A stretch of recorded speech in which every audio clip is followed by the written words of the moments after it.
Rick Welsh, again, needs no introduction, working with the team at Western Sydney University. And the team is quite large, I understand. It's getting larger by the day. And Rick is doing a lot of work amongst Aboriginal men's groups and, of course, Aboriginal men's health. And he's had previously worked with the New South Wales government in this very area. So let's give him encouragement and a big hand. Thank you, Warwick. I just wanted to say I'm sure that a lot of you are aware of the statistics around Aboriginal males and Aboriginal people in general. And I wanted to say just a few quick things. Is firstly that I want to acknowledge the country that we're on, Wiradjuri land. And also one of the other things is that in New South Wales there's a groundswell of Aboriginal men's groups. These Aboriginal men's groups are all voluntary. No, there's none of them that are really receive any sort of funding, and it's still very hard for Aboriginal people to get access to a lot of the services.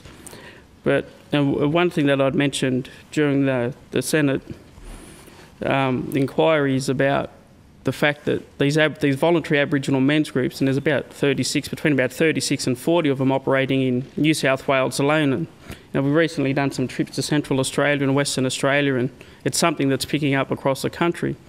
But one of the things that I suppose is disheartening in a lot of ways is that the way that policy gets developed and government agencies, the bureaucracy can roll out programs.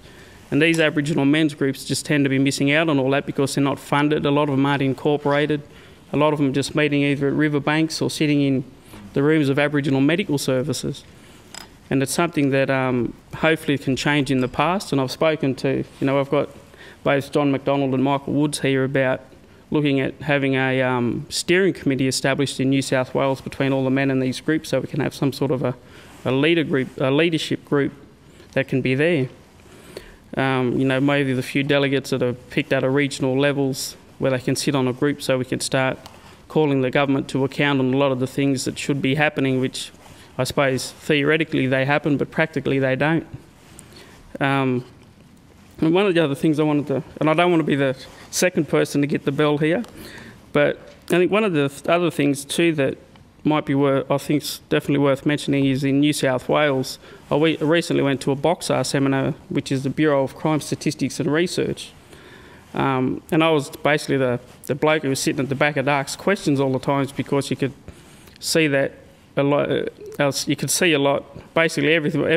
The seminar itself had all sorts of researchers come there and do presentations and talked about different things. And one of the things that the Director General of Attorney General's Department in New South Wales, he talked about social capacity and all these buzzwords that they have in government now, social capacity and Aboriginal resilience, and just a few weeks before this the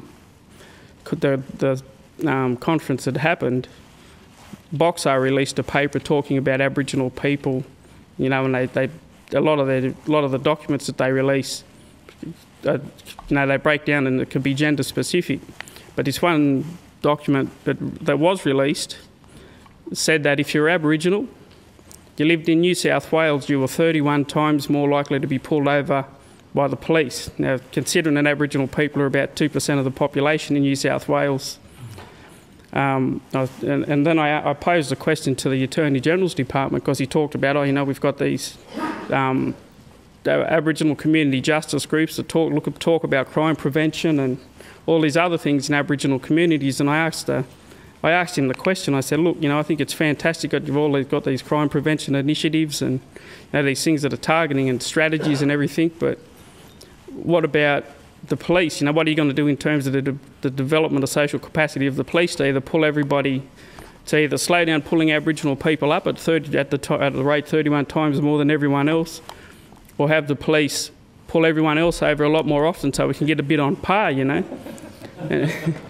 he basically, and Don Weatherburn, who's the Director General at BOXAR itself, he sort of had to save him because I think that at times a lot of the stuff can be pointed, a lot of it in terms of Aboriginal people can be blamed the victim, There's things like you've heard statements today about deadbeat dads and all that type of stuff. A lot of it can be blamed the victim, but And it's not a lot of time that you see press about these things like these Aboriginal men's group that operate on a voluntary basis. Now they're out there, they're the engine rooms of these communities, they're a push, and they still need these services and things to get coordinated a little bit better. You're going to do it, aren't you?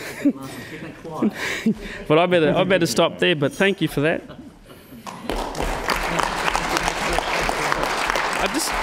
I just wanted to say one more quick thing, and to Tony Miller, I just wanted to say that I'm really glad that the dads in distress have been refunded again. That I went through that whole period of breakup about 8 years ago, and dads in distress is somewhere that I did call, and they were able to help. But thank you, Tony.